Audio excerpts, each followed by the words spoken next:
Welcome. It is Monday, May 17th. I am independent journalist George Floyd. We are 8 days away from the 1-year anniversary of George Floyd's murder. And being in Minneapolis during this time has been significantly challenging, not just because of all of the rhetoric from city and state officials and the civil unrest, but the fact that there has been this pressure on us to do something meaningful, to be on the right side of history.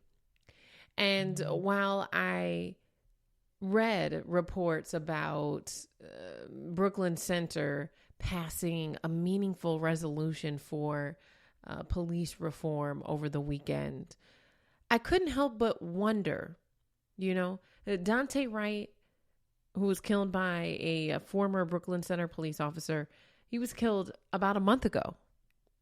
And here, that city has come together and already come to agreement on meaningful change that they can make in this moment, using their power to do something about it. Yet, in contrast, when you put that up next to the city of Minneapolis and even broader, the state of Minnesota, despite being the center of global attention, not just after George Floyd was killed and the 3rd precinct was set on fire, but then again, more recently, during the Derek Chauvin trial, and now the federal investigation by the Department of Justice. What change has the city of Minneapolis made? What change has the state of Minnesota made? And so it is frustrating, to say the least, that there was such an outpouring of support from white-led corporations and organizations and politicians and leaders who all said that this can't happen again. Yet and still, those individuals have failed to come together and get the legislation passed in the Senate. And so I am reminded of the resistance that we face despite our efforts to make our society more equitable. And really, that's what this is about. It's about positioning laws that will hold people accountable when they disregard the humanity of others. We're starting the week off with that here in Minnesota, knowing that we're just 8 days away from the 1-year anniversary of George Floyd, and all of the news about what's happening overseas has been very hard for me to follow because I still feel like I'm in a place of recovering from all of the coverage I did of not just the trial, but then also the protests surrounding the death of Daunte Wright. And so it was hard for me to wrap my mind around what was happening to Palestinians. A total of 197, including at least 58 children and 34 women, have been killed following multiple days of airstrikes, according to the Palestinian Ministry of Health. You tell me what justification there is for killing innocent children. It makes me think about a famous quote: "An injustice anywhere is a threat to justice everywhere." And so while we get all up in arms about the injustices that are happening here in our country, and we get frustrated and outraged about the injustices that are happening in our own communities, we also must acknowledge that this is not an isolated issue, that this is happening around the world. And I do think that is why we saw this electric response after George Floyd was killed, because people have been facing injustices globally for centuries. And it gives you a sense of the bigger picture. For me, as a journalist, of course, you're covering the issues, you're telling both sides.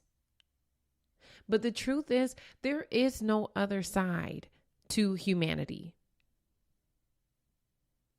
The facts are the facts. There's no other side to humanity. There's no other side of the story to tell. And so I was struggling to talk about what was happening because I was still processing from all of the coverage that I did, being hit with the rubber bullet, being maced, so many different things, even behind the scenes, that you guys don't know about. And it's very comfortable, right, to just sit back and say, I don't have to address that. I don't have to talk about it. But when you know that innocent people are being killed, you have to say something. Otherwise, you're a part of the problem. And so I just wanted to take a brief moment to acknowledge those who have lost their life, and to also acknowledge that our nation is silent. You know, I follow media mogul and political analysis Benjamin Dixon, who really brought the core of this issue to my attention over the weekend. And he really called out the fact that America has largely been silent on this issue when we have the power to intervene. And I'm sure I may have lost some of you guys there who don't feel like that's our place. But something has to happen. And knowing the fact that 3,000 troops can be deployed to the city of Minneapolis and Brooklyn Center because Black people are outraged, because their white allies are outraged that police keep killing unarmed Black men. If we can deploy 3,000 troops on our own soil to deploy tear gas, rubber bullets, and mace, and do mass arrests because people are tired of being shot down in the street for no reason, why can't we corral around our brothers and sisters after sitting back and seeing almost 200 people killed overseas? I want you guys to take a listen to this 10-year-old Palestinian girl. When I heard this, it just broke my heart. What do you expect me to do? Fix it? I'm only 10.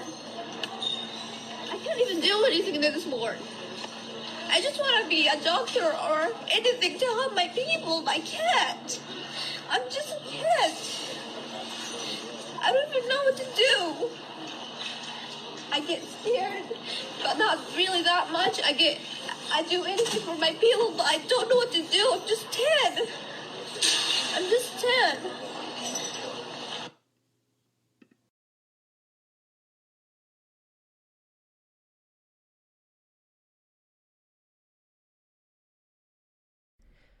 If you're a parent, could you imagine that being the reality for your 10-year-old? Can you imagine 10 years old? At 10, I mean, my daughter, she was happy to sit down and watch YouTube and, still go to the park, hang out with her friends. But we must acknowledge the privilege that's in that. When you see 10-year-olds in other parts of this world that don't have that luxury to simply just be a child, how is it that people in positions of power are allowed to not just affect people's quality of life, but take it away? Hundreds of people have been killed. We cannot just go to work and go to school and come home and watch Netflix and act like hundreds of people are not being murdered somewhere right now on this planet. If that doesn't disturb you deeply to hear children, innocent children, crying out then I think that you need to unplug and do some deep, deep soul searching. Because if our world sits back and allows this to be justified, guess what? We could be next. Thank you for listening to The Georgia Ford Show. Become a supporter at georgiafort.com.